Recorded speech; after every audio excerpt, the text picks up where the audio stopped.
हमें सुरूर की जरूरत नहीं है, क्योंकि सुरूर होगा तो खुमारी होगी, और खुमारी कभी भी अच्छी नहीं होती, चाहे वो किसी भी चीज की हो। तो सुरूर तराशना है तो और भी तरीके हैं, और ऐसा सुरूर पालिए जिसमें खुमारी ना हो। तो डॉक्टर साहब, तो अब ये बात आई नशे की, और आपने कह दिया कि नशा नहीं, लेकिन आ, दारू पीने का मैं तो कह रहा हूं, कल तो बात नहीं मानेंगे हमारे, तो मैं वो भी नहीं कहता, ठीक है भैया, अब आपको गवर्नमेंट के खजाने को ध्यान रखना है, और आप एक अच्छे नागरिक हैं, तो आपके गवर्नमेंट खजाने को ध्यान रखना पड़ेगा, तो पैसा डालना पड़ेगा सब वहां पे, तो आप देते रहिए, हमें कोई आपत्ति नहीं है। लेकिन बस इतना था कि अपने शरीर को आपको ध्यान में रखना होगा। तो पहले वहां पहुंचता हूँ। डॉक्टर साहब, दोनों चीज देखी जा रही है। वाइन पीते हैं तो वो जल्दी लोग स्लीपी रहते हैं, ड्रॉजी रहते हैं, किसी में स्फूर्ति नहीं आती, जो चंचलता, जो स्फूर्ति होनी चाहिए, वो नहीं आती है। और मतलब वही कहते हैं कि यार, इतना करने के बाद भी मन नहीं लगता है किसी काम को। दूसरी तरफ डॉक्टरी रिपोर्ट जब टेस्ट कराते हैं तो आता है कि उनका लीवर, किडनी, गट का जो पोर्शन है, यह डैमेज होने लगता है। और गैस्ट्रो के जो डॉक्टर्स हैं वो जल्दी कहते हैं कि अगर वाइन पिएगा तो गैस्ट्रिक प्रॉब्लम आएंगी ही आएंगी। इसकी बहुत सारी रिपोर्ट्स आई है। दारू पीने से ही गैस्ट्रिक में क्या प्रॉब्लम आ रही है? यहां पर यह समझना होगा कि हर चीज को करने का एक सलीका होता है, एक तरीका होता है। हम्म। ड्रिंक करने का भी एक तरीका होता है। अगर ड्रिंक करना सीखना है तो हमें सीखना चाहिए वेस्टर्न वर्ल्ड से। हम्म। जगजीत सिंह ने एक गजल में कहा था कि बाग में जाने का भी एक सलीका होता है, कि शाख पर बैठी हुई तितली को ना उड़ाया जाए। बिल्कुल। तब आप बाग में जाने का सलीका सीखेंगे कि बाग में बैठी शाख पर बैठी हुई तितली को ना उड़ाएं। इसलिए पीने का भी एक सलीका होता है, तरीका होता है। अगर हम वेस्टर्न वर्ल्ड और इंडियन वर्ल्ड को कंपेयर करें ड्रिंक के मामले में, तो जो वेस्टर्न वर्ल्ड है वो एक लिमिटेड अमाउंट में, नंबर ऑफ डेज फिक्स होते हैं उनके, सैटरडे संडे जहां वो हॉलीडेज होते हैं, उसमें भी वो 1 या 2 पैक खाने से पहले लेते हैं, और उसमें फ्रूट्स और सैलेड ज्यादा मात्रा में लेते हैं, नट्स और प्रोटीन्स लेते हैं। और हम्म। हमारे यहाँ ये 2 पैक से तो एक स्टार्टअप होता है, फिर उसके बाद कब बॉटल पूरी हो जाती है पता ही नहीं चलता। दूसरी चीज, उसके साथ साथ जो हम लेते हैं जंक फूड, कोल्ड ड्रिंक, चखना जिसे हम कहते हैं, उसके अंदर इतना ऑयल और इतनी एसिडिक चीजें होती हैं कि ये पूरे पेट की वाट लगा देती हैं, पूरी बॉडी को एसिडिक कर देती हैं, पूरे बॉडी का पीएच एसिडिक हो जाता है। अब समझिएगा इस बात को कि जब एसिडिक इन्वायरमेंट होगा तो क्या क्या डैमेज होगा। हम्म। हमारी बॉडी के अंदर जो पीएच है वो एल्कलाइन होता है, हम्म। और बॉडी का पीएच इतना एल्कलाइन चाहिए कि थोड़ा सा भी एल्कलाइन चेंज हुआ तो बॉडी डेथ की तरफ जा सकती है। ब्लड हम्म। का जो पीएच होता है 7.23 से लेकर 7.313 के आसपास में होता है। तो जब भी ब्लड का पीएच 7.2 से नीचे जाएगा तो पूरी बॉडी के अंदर एसिडोसिस हो जाता है, और डेथ होने की संभावना होती है। इसीलिए बॉडी के अंदर जैसे ही अल्कलाइन पीएच से एसिडिक पीएच आएगा तो बॉडी अपने आप चेंजेस करती है उसे अल्कलाइन करने के लिए। कैसे? अगर हम एसिडिक चीज खाते हैं, जैसे ड्रिंक के साथ अपन एसिडिक, एक तो ड्रिंक अपने आप में एसिडिक, ऊपर से आपने एसिडिक चीजें भी खाई, तो सबसे पहले दांतों के इनेबल जो है वहां से कैल्शियम सॉल्ट्स निकलना शुरू होता है, ताकि उस एसिडोसिस को एल्कलोसिस में कन्वर्ट कर सके। तो सबसे पहले दांतों के इनेमल खराब हुए। फिर पेट में जाने के बाद ऑलरेडी वहां का पीएच कम था, अब उसमें और एसिडिक मिला दिया, तो वहां का जो पीएच था वो और एसिडिटी हो गई, इसलिए खट्टी डकारें और एसिडिटी आ गई। अब वहां पर एसिडिटी होने की वजह से गैस्ट्राइटिस इमिडिएट होना शुरू हो जाता है। तीसरा पार्ट है जो जीआईटी में जब वो जाता है, तो जीआईटी के अंदर जाके, लार्ज इंटेस्टाइन में जाके, जहां का पीएच थोड़ा अल्कलाइन होना चाहिए उसको एसिडिक कर देता है, तो एब्जॉर्प्शन में गड़बड़ होनी शुरू हो जाती है। फिर यही जो अल्कोहल और एसिडिक चीजें हैं जब ब्लड के अंदर मिक्स होती है, तो जब बोन्स के पास जाती है तो बोन्स में से जो है ऑस्टियोपोरोसिस होना शुरू हो जाता है, यानी कैल्शियम सल्ट्स निकलने शुरू हो जाते हैं उसको न्यूट्रलाइज करने के लिए, यानी कि ऑस्टियोपोरोसिस शुरू हो गया। यूरिन में जब वही एसिडिक की चीज चली गई, यूरिन से जब पास आउट हो रही है, तो यूरिन में एसिडोसिस, उसको एल्कलोसिस करने के लिए फिर साल्ट निकलते हैं, और इसकी वजह से किडनी स्टोन होने की संभावना होती है। यानी एक ड्रिंक जो एसिडिक था उसने पूरी बॉडी के अंदर वाट लगाई, केवल लीवर की नहीं। लीवर हम्म। तो लॉन्ग टर्म में डैमेज होगा, लेकिन गट फ्लोरा पूरी डिस्टर्ब हो गई। गट फ्लोरा जब डिस्टर्ब हुई तो रिकरेंट एसिडिटी, गैस्ट्राइटिस होगा, और अगर ये तो हुआ मेडिकल साइंस की लैंग्वेज, गट फ्लोरा डिस्टर्ब, दांतों का इनेमल खराब, गैस्ट्रिक एसिडिटी, गट का, बोन्स का ऑस्टियोपोरोसिस और यूरिन में इंफेक्शन होने का खतरा या फिर स्टोन बनने का खतरा। आयुर्वेद के हिसाब से अगर हम कहें तो एसिडिक चीजें, खासकर ड्रिंक और उसके साथ लिए जाने वाली एसिडिक चीजें बॉडी के अंदर वात को बढ़ा देती है और पित्त को बढ़ा देती है। अब ये वात पित्त का जो कॉम्बिनेशन है उसकी वजह से लोअर इंटेस्टाइन में पूरा वात बढ़ जाएगा, तो जिसकी वजह से आपका जो वात और पित्त बढ़ा, गुस्सा ज्यादा आएगा, ड्राउजीनेस लगेगी, हाइपर एसिडिटी के साथ साथ हाइपर थॉट्स आने शुरू हो जाएंगे अगले दिन जब आप हैंगओवर से उठेंगे। और मेडिकल साइंस बोलता है कि अल्कोहल आपके ब्रेन के फ्रंटल लोब को डिप्रेस कर देता है, सोचने समझने की क्षमता को। यानी कि जब फ्रंटल लोब काम करना बंद कर देता है तो आपकी डिसीजन मेकिंग, गलत डिसीजन लेने की पावर कई गुना बढ़ जाती है और आपका पूरा कंट्रोल आपके एमिगडाला के पास हो गया, इमोशनल ब्रेन के पास हो गया। अब आप एक जॉम्बी की तरह काम कर रहे हैं। जॉम्बी, जो लोग लगातार अल्कोहल पीते हैं हाई मात्रा में, वो एक जॉम्बी बन चुके हैं। जॉम्बी वो लोग होते हैं, अगर ब्रेन सर्जरी में ये फ्रंटल लोब खत्म हो जाए तो वो पूरा हर चीज इमोशनल डिसीजन लेते हैं, हर चीज से वो खत्म हो जाता है उनके सोचने समझने की शक्ति, पागल की तरह काम करते हैं। और मैं कई ऐसे पेशेंट्स को देख चुका हूं जो अल्कोहल की वजह से जॉम्बी बन चुके हैं, मतलब उनका फ्रंटल लोब काम ही नहीं करता। ना उन्हें अपने रिलेटिव से मतलब है, ना उन्हें पैसा कमाने से मतलब है, ना उन्हें समाज से कोई मतलब है, ना उनके पास कोई गोल्स है, बस केवल और केवल पागलपंथी का शिकार है। साइड इफेक्ट तो बहुत सारे दिखे हैं। अब एक प्रश्न आता है कि चलो, कुछ लोग को समझ में आ जाता है देर सवेर कि इससे इतने सारे नुकसान हो रहे हैं, मेरी फैमिली डिस्टर्ब हो रही है, मेरा बजट भी गड़बड़ा रहा है और मेरे ऑर्गन्स की गड़बड़ होने लगे हैं। अब वो वाइन छोड़ना चाहता है, दारू छोड़ना चाहता है, मगर वो कहता है कि आप ये चीजें मुझसे छूट नहीं रही है। कुल मिलाकर के यूं कहा जाए, कुछ दिन तक वो दारू पीता है, बाद में दारू उसको पीना चालू कर देती है। वो दारू का साथ लेता है और कुछ दिन बाद दारू उसके साथ हो लेती है। ऐसी कंडीशन में क्या वाकई इससे बाहर आया जा सकता है? कुछ दवाइयां बिल्कुल, ऐसी हैं या कुछ थेरेपी बिल्कुल ऐसी हैं? बहुत सारे तरीके हैं बाहर आने के। कई लोग कहते हैं कि सर अल्कोहल छोड़ा नहीं जा सकता, मैं इस बात को नहीं मानता। और जो कन्वेंशनल तरीके हैं, जैसे कुछ लोग दाल में कुछ मिलाने का देते हैं, किसी इस पुड़िया को दाल में मिला दीजिए और हम्म। पर्सन को खिला दीजिए, उसको उल्टी होनी शुरू हो जाएगी तो वो छोड़ देगा पीना। नहीं काम करता ये तरीका, कुछ दिन काम करता है फिर वापस शुरू कर देता है। क्या आप उसे डेली दाल में मिला के खिलाएंगे? हम्म। नहीं। इसी प्रकार से डाइसल्फाम टाइप की टेबलेट्स होती हैं जिनको खाने से रिएक्शन होती है, जैसे ही आप अल्कोहल पियेंगे डाइसल्फाम खाने के बाद बॉडी रिएक्ट करना शुरू करेगी और ज्यादा उल्टी होगी। हम्म। ये जो मेथड्स हैं अल्कोहल छुड़ाने के, ये शॉर्ट टर्म मेथड्स हैं, इनसे लॉन्ग टर्म रिजल्ट्स नहीं मिलते। ये। अगर अल्कोहल छोड़ना है तो mind brain body soul MBBS approach अपनानी पड़ेगी। हम्म। अब यहां जब हम पॉजिटिव हेल्थ जोन में 21 डेज का डिटॉक्स पैकेज निकाल देते हैं, उसमें हम क्या करते हैं कि 21 डेज तक पर्सन हमारे पास रुकता है। बेशक वो 3 घंटा 4 घंटा स्पेंड करे, कोई जरूरी नहीं कि फुल डे रुकने की, क्योंकि कई बार डी एडिक्शन वगैरह में क्या है, उसे फुल डे रोक लिया जाता है और उसे जेल में बंद कर दिया जाता है, बाहरी सब चीजों से कट ऑफ कर दिया जाता है और उसे अल्कोहल का एक दाना भी नहीं मिलता। 21 दिनों तक तो वो अल्कोहल से दूर रहता है, लेकिन जब बाहर निकलता है तो इतनी जबरदस्त क्रेविंग होती है कि वो फिर डबल अमाउंट में पीना शुरू कर देता है। लेकिन हमारा तरीका ये है कि हम उसे 21 डेज तक रेगुलर वे में बुलाते हैं, 2 से 3 घंटा, जिसमें उसका माइंड ब्रेन बॉडी सोल चारों को डिटॉक्स किया जाता है। सबसे पहले बॉडी के लेवल पर, बॉडी के लेवल पर क्योंकि हमने पता है कि ये पर्सन एसिडिक हो चुका है तो उसको अल्कलाइन डाइट प्लान दिया जाता है।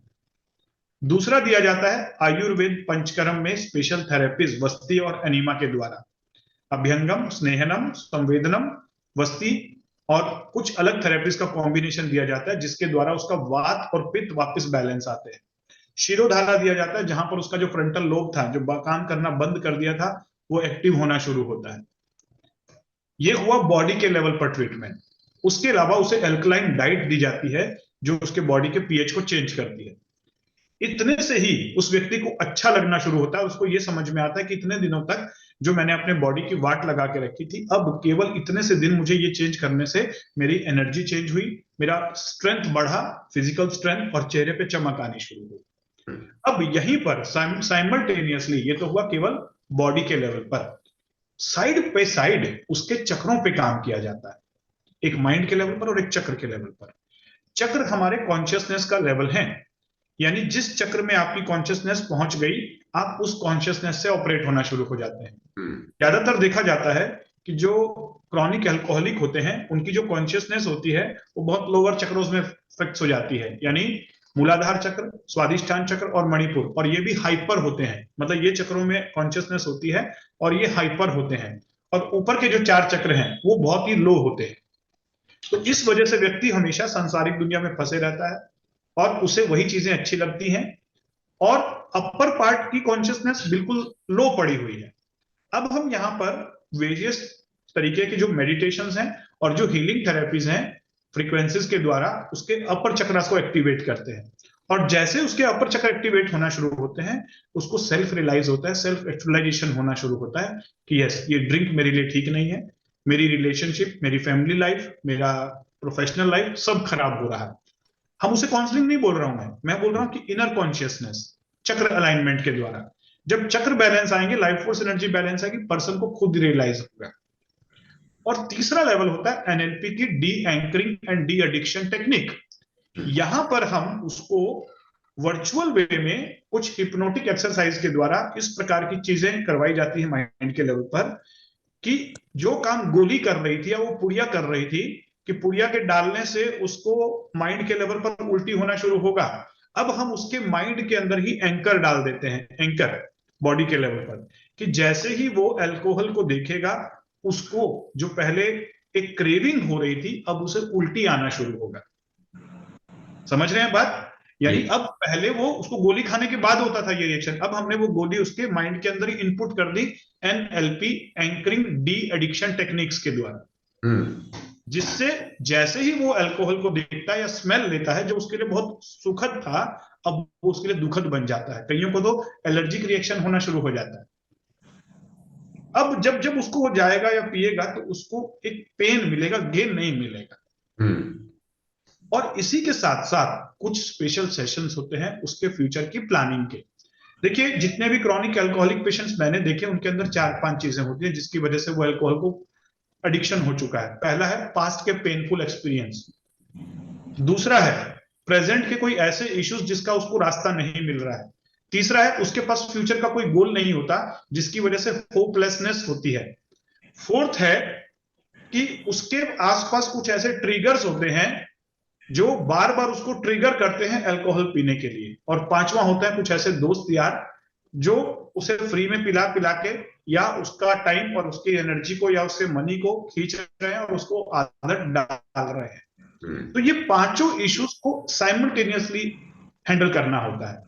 पास्ट के पेनफुल मेमोरीज को डिलीट करवाया जाता है, प्रेजेंट के इश्यूज को हैंडल करने के लिए उसे एम्पावर किया जाता है सब कॉन्शियस माइंड प्रोग्रामिंग के द्वारा, फ्यूचर के गोल्स बनवाए जाते हैं एक्चुअल वीए के लैंग्वेज में उसके माइंड के अंदर। और ये जो सारी बातें जब वो बताता है कि मेरे पास कौन से ट्रिगर्स हैं, फिर उस ट्रिगर्स को हैंडल करने के लिए कॉन्शियस माइंड का भी यूज करवाया जाता है और उसके फैमिली और रिलेटिव्स को साथ में बिठा के समझाया जाता है, क्योंकि ये केवल एक का नहीं होता, होलिस्टिक वे में पूरी फैमिली को हम काउंसलिंग करते हैं। और family support, emotional support, mind support, body support, ये सारी चीजें साथ में दी जाती हैं। केवल यही नहीं, इसके आगे बात आती है सोल की, तो हम यहाँ पर स्पिरिचुअलिटी को ऐड ऑन करते हैं। वो जिस भगवान को मानता है, जिस गुरु को मानता है, उसको साक्षी मनवा कर उसके सामने कमिटमेंट करवाया जाता है, उसको हिप्नोसिस में ले जाकर गॉड के पास लेके जाते हैं और उसे गॉड का सामने में दिखाते हैं।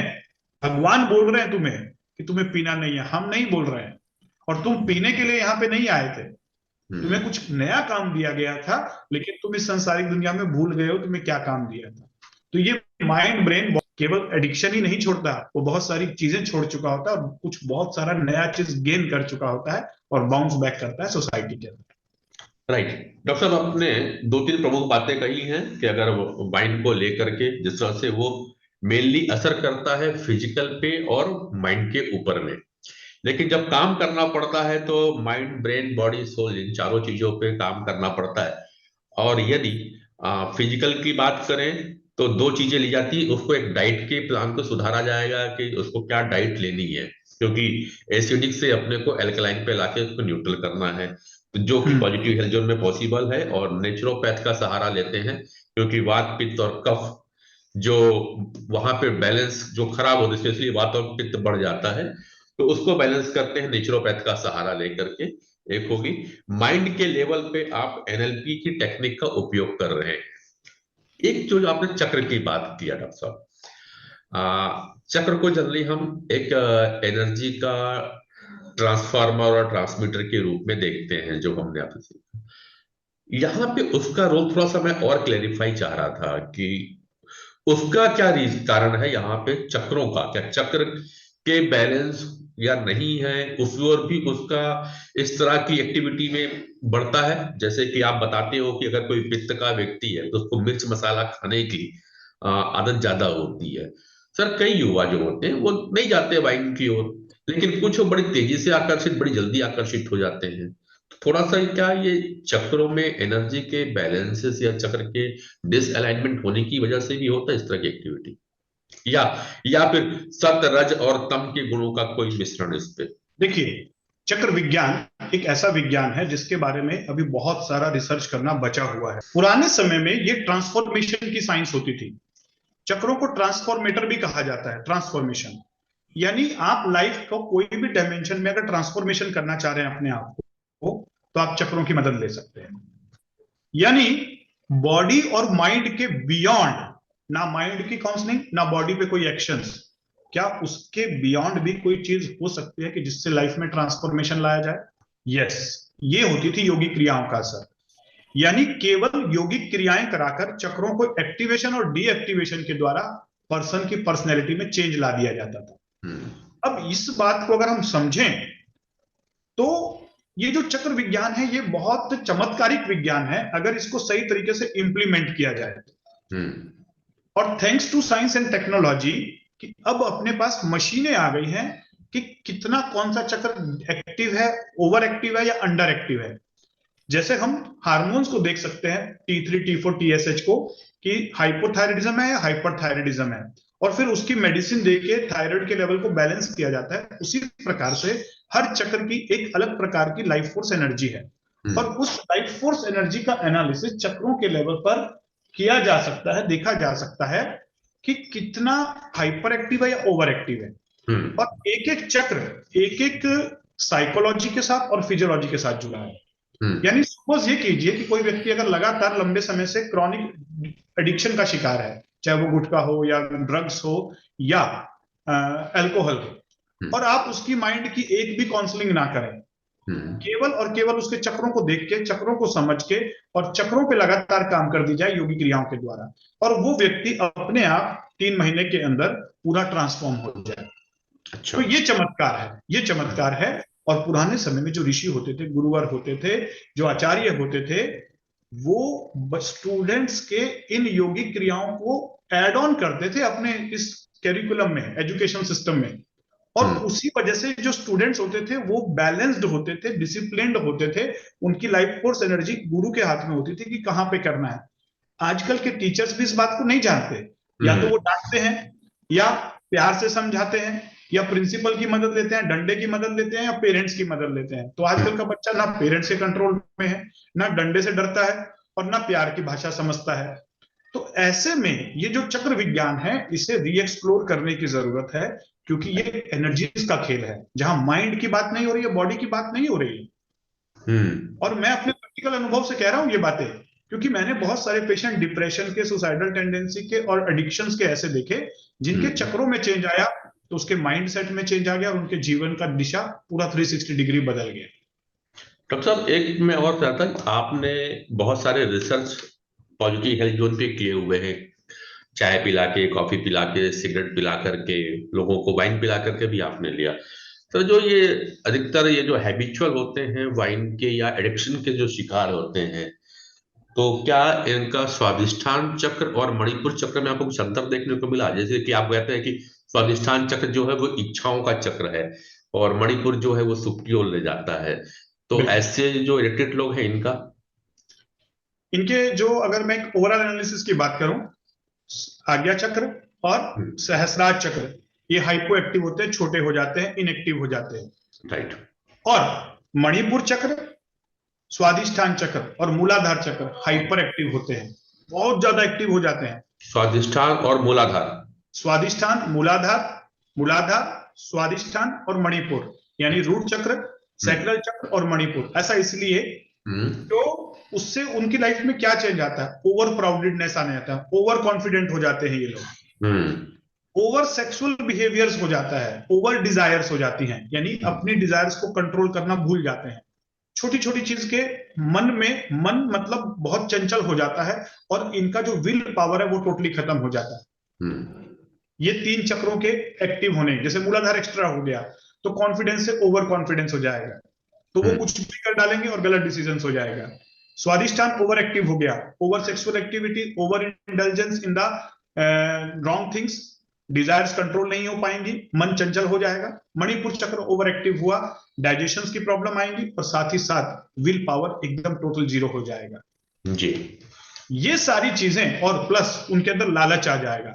मणिपुर चक्र से आपके अंदर सेटिस्फेक्शन आता है, अगर ओवर हो गया तो लालच आएगा, हर सब चीज को पकड़ने की कोशिश करेगा, ये भी अटैचमेंट आना शुरू होगा फिजिकल वर्ल्ड के प्रति। और जो ऊपर के जो दो चक्र थे जो आपको समझदारी देते हैं, जीवन को जीने की एक समझ लेके आते हैं, वो आपके लो हो जाते हैं, फिर आपको जीवन धुंधला नजर आना शुरू हो जाता है। जी डॉक्टर साहब, अब एक बात, आपने सारी बातें कह दी, लोग अब ये कहते हैं यार हमारा तो पेशा ऐसा है कि पूरी तरह से छोड़ नहीं सकते हैं, कम कर सकते हैं, तो महीने में एक आध बार चल जाता है, बैठ जाते हैं, एक आध पैग ले लेते हैं। अब हो सकता है सर उनका पेशा हो और बैठना पड़ता हो। प्रश्न अब यहाँ, जो नहीं छोड़ना चाहेगा फिर अपन कुछ नहीं करेंगे, आपके सामने सारी बातें कर ली। जो कभी कभार लेते रहते हैं, हो सकता है उनकी नीड हो या उनके पेशे की मजबूरी, उन्हें अब हेल्दी रहने के लिए क्या करना चाहिए? सबसे पहले तो मैंने होलिस्टिक पहले कहा था होलिस्टिक होलिस्टिक कि होलिस्टिक हाँ, अप्रोच, और मैं भी हाथ में जाने का सलीका होता है, अब तो अभी पीने अभी का भी उससे सलीका। उस पर भी जवाब दीजिएगा। मैं भी थोड़ी देर पहले पॉजिटिव हेल्थ जोन आया था तो बात हो रही थी, तो डॉक्टर स्मृति ने मुझसे कहा कि सर आज बड़ा अच्छा टॉपिक है क्या हो, तो मैंने कहा इसको ना रख तो लिया, पर अभी जब डॉक्टर अनिल से बात होगी तो इसका एक मैं नया नाम देने का सोच रहा हूँ, होलिस्टिक एल्कोहलिज्म। होलिस्टिक अल्कोहल का मतलब यही है, होलिस्टिक अप्रोच टुवर्ड, अगर अल्कोहल की बात करें तो हाँ। बेस्ट तो ये है कि ना पिए। जी। क्यों? क्योंकि कहीं ना कहीं जो लोग स्पिरिचुअल प्रैक्टिसेस में होते हैं, या जो अपने कॉन्शियसनेस को इवॉल्व करना चाहते हैं, उतना ही नीचे आ जाएगा। लेकिन अगर आप स्पिरिचुअल प्रैक्टिसेस या कॉन्शियसनेस की बात ही नहीं समझ रहे हैं, आपको मेटेरियलिस्टिक दुनिया को एंजॉय करना है, ठीक है, अच्छी बात है, लेकिन मेटेरियलिस्टिक दुनिया में भी आपको सोच समझ की और पावर की जरूरत पड़ती है। तो ऐसे में सीमित रूप से पिए, 1 या 2 पैक सफिशिएंट होता है, वो भी डेली बेसिस पे नहीं, सैटरडे और संडे। खुशी में पिए, दुख में ना पिए, दोस्तों के साथ पिए, दुश्मनों के साथ ना पिए, ठीक है, और अकेले ना पिए। अकेले पीने की जिसको आदत पड़ गई, वो फिर कहीं पर भी बैठ के बोतल खोल लेगा और फिर अनलिमिटेड हो जाएगा। दूसरी चीज, उसके साथ जो अल्कोहल के साथ जो आप फूड ले रहे हैं वो अच्छे रखें, हेल्दी डाइट रखें, फ्रेश फ्रूट, सैलेड, नट्स, इस प्रकार की चीजें लें जो एसिडिक ना हो, और कोल्ड ड्रिंक और सोडा इस प्रकार की चीजों का सेवन ना करें, क्योंकि ये और एसिडिक हो गई है। प्लस अब अगर आप बॉडी की वाट लगा ही रहे हैं थोड़ी बहुत भी, तो बीच बीच में उसको रीजनरेट करने के लिए अपना आयुर्वेदा डिटॉक्स भी लेते रहें, लीवर का भी डिटॉक्सिफिकेशन करते रहें, कि एक तरफ से टॉक्सिन जा रहे हैं तो डिटॉक्सिफाई भी होते रहें। मशीन को, गाड़ी को अगर अपन ओवर स्पीड चला रहे हैं तो आने के बाद उसकी साफ सफाई भी करते हैं, गंदगी में लेके जाते हैं, तो कार को अगले दिन ड्राइवर को बोलते हैं अच्छे से पोंछ के रखना। तो सेम टू सेम अपने लिए भी है, 18,000 करोड़ की गाड़ी है ये, शांति से चलाएं, बढ़िया तरीके से चलाएं, लंबा चलेगी, अच्छा साथ देगी। अगर गलत तरीके से चला रहे हैं तो बीच बीच में इसकी मेंटेनेंस करते रहें। तो सब एक तो ये तो हुआ कि जब भी वो वाइन पी ले तो ठीक है, लंबी गाड़ी चलाने के पश्चात में गाड़ी की सर्विसिंग कराना जरूरी है, तो ठीक है, आपने एक दिन दारू पी है तो सेकंड डे आकर के अपने बॉडी की सर्विसिंग करा लें, कि नेचुरोपैथी के सेंटर पे आइए, कराइए, और केरला का पंचकर्म बहुत अच्छा है, पॉजिटिव हेल्थ जोन में भी उपलब्ध है, तो आपसे निवेदन होगा, हर कुछ लोग इसके शौकीन है। सर एक बात आपने कही थी कि खुशी में तो सही चलता है थोड़ा बहुत, दुख के समय भूल के भी ना पिए। सर अगर खुशी में अलाउ है तो दुख में क्यों मना कर दिया, क्या फर्क पड़ेगा? वाइन तो वाइन है। लोग कहते हैं मैं गम को बुलाने के लिए पीता हूँ, कौन कम वक्त, वो उसका देवदास का डायलॉग भी है ना, कौन कम वक्त शौक में पीता है, मैं तो गम बुलाने के लिए पीता हूँ। बिल्कुल। लेकिन एक्चुअल फैक्ट ये है कि जब आप गम बुलाने के लिए पी रहे होते हैं, वो जाम, फिर वो सैड वाले सॉन्ग, और फिर उसको आप बुलाने के लिए नहीं पीते हैं, बार बार याद करते हैं, और जितनी बार आप रिपीटिशन में याद करते हैं वो परमानेंट माइंड में मेमोरी बन रहा है। तो आप गम गलत नहीं करते, गम भुलाते नहीं, गम को परमानेंट कर रहे हैं भुलाने के लिए। जब आप ड्रिंक करते हैं खुशी में तो आप सेलिब्रेट करते हैं, और जब आप गम गलत करने के लिए करते हैं तो आपका लिमिट खत्म हो जाता है, क्योंकि वो अंदर की आवाजें, अंदर की पिक्चर्स आपको आ रही होती हैं। आप बार बार एक पैग और, एक पैग और वो भूलता नहीं है। वो परकशन हो होके, रिपीटिशन होके परमानेंट बन जाता है। और वो गाना जो आप सुन रहे होते हैं उस समय, वो एंकरिंग हो जाता है। जब भी आप उस गाने को दोबारा सुनेंगे, आपको वो सारी मेमोरी फिर याद आ जाएगी जिसको भुलाने के लिए आप बैठे थे वहां पर। इसीलिए कहता हूं ये चीज। थैंक यू डॉक्टर साहब। आज हर प्रकार की बातें हो गई, मजे मजे में टॉपिक लिया गया था। और मैं चाहूंगा किसी के कोई प्रश्न है तो जरूर कर सकते हैं। अमरजीत सिंह जी, आप कुछ प्रश्न पूछना चाह रही हैं? हाँ जी सर, मेरा नाम जगजीत कौर है। अच्छा। अमरजीत सिंह मेरे हस्बैंड है। हाँ जी। हम्म। मेरे सर 8 साल की बेटी है सर, वो टाइप 1 डायबिटीज है। अभी 2 साल पहले उसको मतलब डायग्नोज हुआ है डायबिटीज। और उसको जो बहुत ज्यादा एलोपैथिक मेडिसिन लेने से वायरल फीवर हुआ था, उसकी वजह से वो डायग्नोज हुआ कि उसको टाइप 1 डायबिटीज हुई है। तो सर मेरा क्वेश्चन ये था कि ये जो चक्र वाली जो थेरेपी है, ये करने से बच्चे की इंसुलिन बंद हो सकती है, उसका पेनक्रियास फिर से एक्टिव हो सकता है? बिल्कुल। देखिए, पहले हमें ये समझना होगा कि क्या उसका डैमेज कैसे हुआ। आपने कहा कि टाइप 1 डायबिटीज अभी एकदम से शुरू नहीं हुआ, लेकिन वो कुछ फीवर हुआ था, उसके बाद कुछ मेडिसिन चली, वहां से जी उसको टाइप 1 डायबिटीज जी एक्टिव हुआ। यानी कोई ट्रिगर मिल गया जी है। जी मैं अभी ये तो जी नहीं कह सकता कि टोटली बंद हो जाएगा इंसुलिन, कैसा रहेगा, लेकिन डेफिनेटली उसकी हेल्प की जा सकती है डिजीज को रिवर्स करने में भी और डिजीज को कंट्रोल करने में भी। ये जो होलिस्टिक थेरेपीज हैं, कहीं ना कहीं बेनिफिट देती ही हैं। और जो टाइप 1 डायबिटीज है, उसमें अगर आप इंसुलिन भी लेते रहेंगे तो भी लॉन्ग टर्म में बहुत लंबे समय तक ऑर्गन्स को डैमेज होता है। तो ये होलिस्टिक अप्रोच, चक्र विज्ञान, सारी चीजों पर काम करता है। चक्र हमारे अस्तित्व का एक हिस्सा है, जैसे लीवर, पेनक्रियाज और गॉल ब्लैडर है, ऐसे ही हमारे चक्र हमारे मेटाफिजिकल बॉडी में होते हैं। और इनकी लाइफ फोर्स एनर्जी जब डिस्टर्ब होती है तो फिजिकल बॉडी के जो ऑर्गन्स है उसमें बीमारियां आती हैं, और मेंटल लेवल पे साइकोलॉजिकल इश्यूज आते हैं।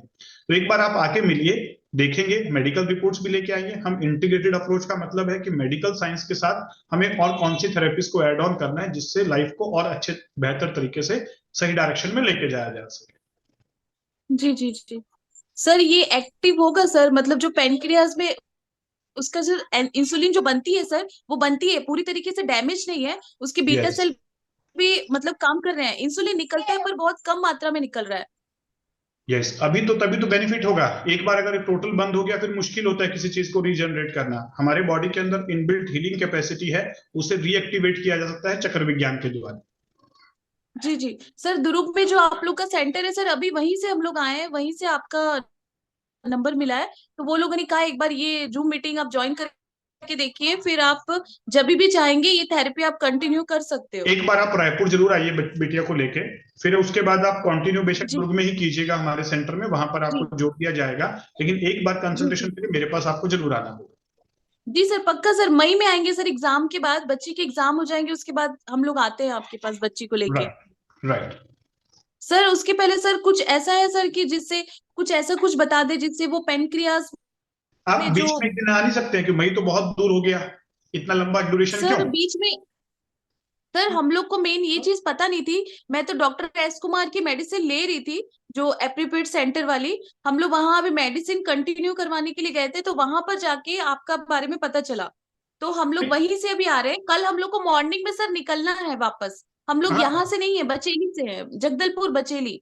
हाँ, ठीक है। अभी आप बचेली चले जाइए और उसके बाद 10-15 दिनों में जब भी बीच में समय निकाल के एक दिन रायपुर आइए, ताकि हम समझा जी सकें और आपको कर सकें। जो मेडिसिन चल रही है वो कंटिन्यू चलने दें, और साथ में ये जी थेरेपीज को ऐड ऑन करें। लेकिन उसके लिए आपको एक दिन का समय निकाल के आप रायपुर आइए।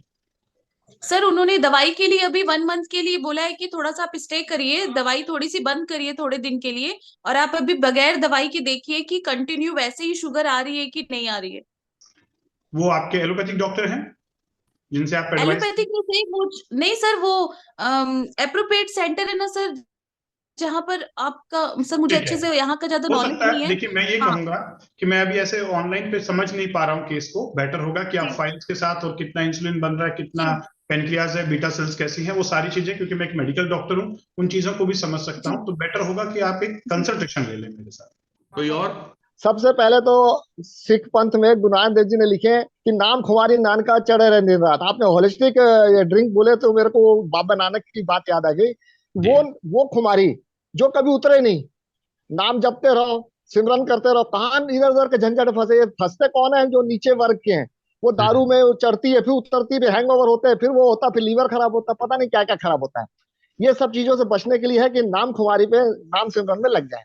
अभी जो हमारी बहन है, जो अभी जो बचेली से है, पंजाबन बहन है मेरी, तो मैं उनको एक ही सजेशन दूंगा कि वहां से आते आते दुर्ग से आप वाया रायपुर आइए और पहले सर को दिखा दीजिए, क्योंकि समय जो है ना बड़ा बलवान होता है। खर्चा अलग से कुछ नहीं लगा भाई। वाया आप बालोद होके, वो गुंडरदेही होके जाने के बजाय वाया रायपुर होके जाएंगे, जाना बचेली है, खर्चा कोई ज्यादा नहीं लगा। इसी बीच में आपकी बच्ची को देख लेंगे सर, और है ना पूरा सही मानों में डायग्नोस हो जाएगा। और गारंटी है, क्योंकि ये चीजें भले सर नहीं बोल रहे वैसा, लेकिन मेरे मालूम है कि इनसे जो जो कांटेक्ट में आया है, कैसी भी प्रॉब्लम वाला हुआ है वो ठीक हुआ है। क्योंकि ये जो 7 चक्र है ना, वाकई जबरदस्त है, चमत्कार है। तो मेरी बहन सुन रही होगी तो हाँ जी, बहुत इसको हाँ जी, आप तवज्जो सही दे, बोल रहे हो। क्योंकि हाँ हाँ, जी, क्योंकि बाबे हाँ जी, नानक की मेहर हैगी ਤੁਹਾਨੂੰ ਤਾਂ ਹੀ ਤੁਸੀਂ ਇੱਥੇ ਆਇਓ। हाँ ठीक जी है? वीर जी, हाँ हाँ जी, जी, वाहिगुरु भली करेगा। हाँ जी। चलो जी। जी पटले जी। मेरा एक क्वेश्चन था सर कि कुछ लोग नशा करने के बाद अच्छी अच्छी बातें क्यों करने लगते हैं, और जब हमें नहीं रहते हैं तो उनको कोई बात आती नहीं है और बहुत कम बोलते हैं। तो डॉक्टर साहब से मेरा यही है कि उनको नशा करने के बाद में अच्छे विचार, अच्छी बातें, कभी कभी तो पुराने जमाने की इंग्लिश बोलना चालू कर देंगे। ऐसा क्यों होता है? मैं दूं आंसर इसका पांडे जी? जी सर, आप ही के लिए है। क्या होता है, हमारे ब्रेन के अंदर इनहिबिशन सेंटर होते हैं। हाँ इनहिबिशन सर। सेंटर, जब हम नशे में नहीं होते, कॉन्शियसली होते हैं, तो इनहिबिशन सेंटर हमें बहुत सारी चीजें करने के लिए रोकते हैं। जैसे पहाड़ से नहीं कूद जाना, सर किसी बिल्डिंग से छलांग नहीं लगाना, कुछ गलत कामों के लिए भी रोकते हैं। और कुछ कई बार इनहिबिशन सेंटर हम ज्यादा ही एक्टिव कर लेते हैं, इंट्रोवर्ट हो जाते हैं, तो स्टेज पे नहीं बोलना, अपने विचार नहीं रखना और शर्माना, इस प्रकार के बिहेवियर होते हैं कि कहीं इंसल्ट तो नहीं हो जाएगी, कहीं लोग गलत तो नहीं समझ लेंगे, इनहिबिट करके रखते हैं। और जैसे ही आप ड्रिंक करते हैं तो inhibition centre layer by layer खुलते जाते हैं। तो पहला जो लेयर होता है इनहिबिशन का, वो खुल जाता है कि आपकी शर्म खत्म हो जाती है, आप बहुत सारी चीजों के लिए गिल्ट फील कर रहे हो, तो स्ट्रेस फील कर रहे हो, तो स्ट्रेस खत्म हो जाता है। और फिर आप वो सारी बातें बोल देते हो जो आप कॉन्शियसली नहीं बोल पाते।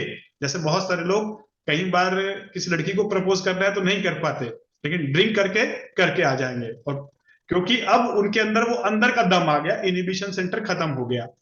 पहले लेवल के बाद अगर दूसरा इनहिबिशन खुल गया तो फिर आप वो सारे काम भी कर डालोगे जो सोशली एक्सेप्टेड नहीं है, ठीक है ना। और तीसरे लेवल का इनहिबिशन सेंटर खुल गया तो आप कहीं से कूद भी जाओगे।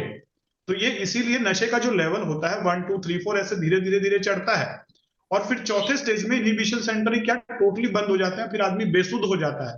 तो ये जो नशा होता है, इसकी कंसंट्रेशन, अल्कोहल की कंसंट्रेशन के अकॉर्डिंगली ब्रेन की जो कॉन्शियसनेस है उसे लेवल 1, लेवल 2, लेवल 3, लेवल 4 बंद करते जाता है। तो कई बार कुछ लोग क्या करते हैं, बहुत हल्के लेवल का अल्कोहल लेकर जाते हैं, खासकर मीटिंग्स वगैरह के लिए, मार्केटिंग प्रेजेंटेशंस के लिए, या जहां उसे लगता है कि मैं वो बात नहीं कर पा रहा हूं जो मैं कर सकता हूं। जैसे इंग्लिश बोलने में बहुत सारे लोगों को शर्म आती है कि मैं गलत तो नहीं बोल रहा हूँ, आती है उनको इंग्लिश बोलना, लेकिन झिझक होती है। और जैसे ही वो ड्रिंक करते हैं तो चाहे वो टूटी फूटी बोल रहे हो, कैसे भी बोल रहे हो, फिर वो फराटेदार इंग्लिश बोलना शुरू कर देते हैं। सर क्वेश्चन भी हुए और आज का बहुत बेहतरीन सेशन हुआ है, और हमने प्रमुख बातें समझी। हम नहीं कहते, इतना ही रिक्वेस्ट रहेगा कि खुशी मनाने के बहुत सारे साधन हैं, छोटे मोटे साधनों पे ना जाएं। पर फिर भी ठीक है, जिसको कि लगता है कि नहीं बिना लिए खुशी नहीं है, तो हम उसे रोकते भी नहीं, हम उनके अवरोधक नहीं बनेंगे। आप कीजिए, लेकिन ठीक उस तरह ही रखिए जिस तरह की आप अपने गाड़ी का ध्यान रखते हैं, उसी तरह अपने शरीर का भी ध्यान रखिए। जितना वाइन पिए उतनी देर आकर के गाड़ी को सर्विसिंग में छोड़ें। जितनी दूर तक आप गाड़ी चलाते हैं उतने देर तक सर्विस सेंटर में गाड़ी को आपको छोड़नी पड़ती है। तो कम से कम उतना देर आप भी अपनी इस शरीर को सर्विसिंग पे डाल दें। 2 दिन, 4 दिन, 6 दिन लंबे समय का हुआ है तो डॉक्टर साहब ने बता दिया कि 7 दिन से लेकर के इस 21 दिन तक की थेरेपी प्लान की जा सकती है। माइंड, ब्रेन, बॉडी, सोल चारों पे देखना पड़ेगा। फिजिकल को भी देखना है, मेंटल को भी देखना है। तो आपका ऊर्जा का केंद्र जो 7 चक्र हैं उनको भी बैलेंस करना होगा, तब कहीं जाकर के आपकी बॉडी और आपकी गाड़ी सुचारू रूप से चलती रहेगी।